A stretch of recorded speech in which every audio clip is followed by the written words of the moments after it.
నియోజకవర్గం co convener Lalam Lovaraju గత కొన్ని రోజులుగా బీజేపీ క్యాడర్లో అంతర్గత లోపాల వలన తన బీజేపీ 3 మండలాల క్యాడర్లతో సమావేశమై స్వతంత్ర అభ్యర్థిగా నామినేషన్ వేశారు.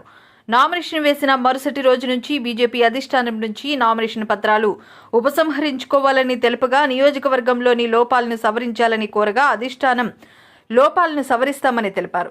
బీజేపీ అధిష్టానం నిర్ణయం మేరకు నామినేషన్ ఉపసంహరించుకుంటున్నానని తెలిపారు.